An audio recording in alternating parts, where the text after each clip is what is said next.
बिस्मिल्लाहिर्रहमानिर्रहीम। अस्सलाम वालेकुम दोस्तों, मैं हूं मोहम्मद अरहम नवीद और अरहम से ह्यूरिस्टिक टॉक्स चैनल में आपको वेलकम करता हूं। तो व्यूअर्स, आज के वीडियो का टॉपिक लाइव प्रोग्रेस के बारे में है। तो बिना टाइम ज़ाया किए जो पैरेट्स की प्रोग्रेस है वो मैं आपको शो करवाता हूं। इसमें कुछ जो है बैड लक भी है, वो भी साथ आपको पिक्चर में दिखाऊंगा, और अल्हम्दुलिल्लाह जो ब्रीडिंग प्रोग्रेस है वो भी दिखाऊंगा। तो अपना टॉपिक स्टार्ट करते हैं।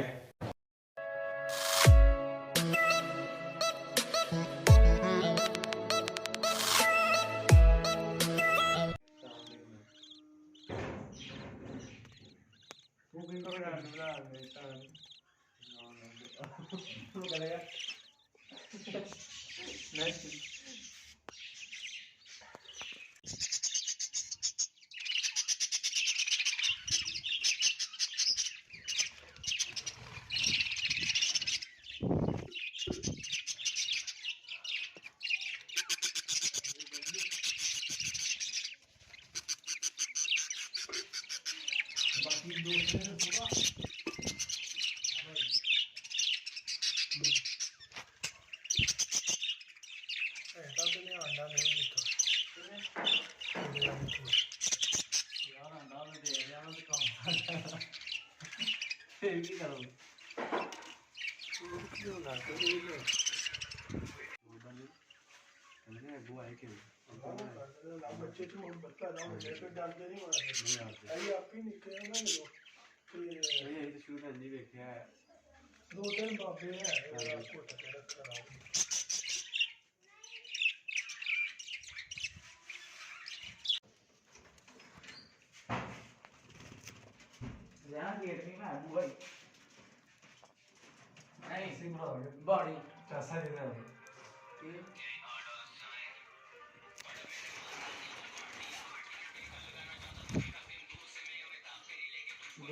छोटियां मार के सुना दिया गोठे का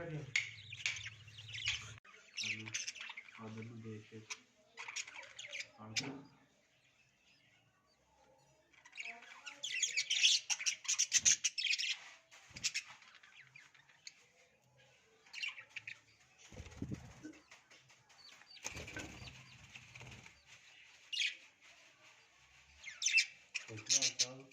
चाइनीज में मीठी बनाना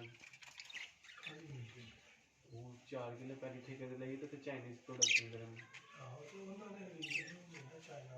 टमाटर भी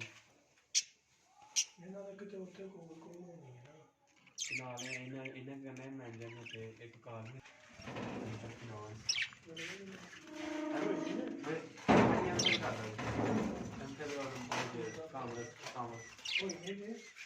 कामर्स में इंग्लिश क्या है commerce on the R side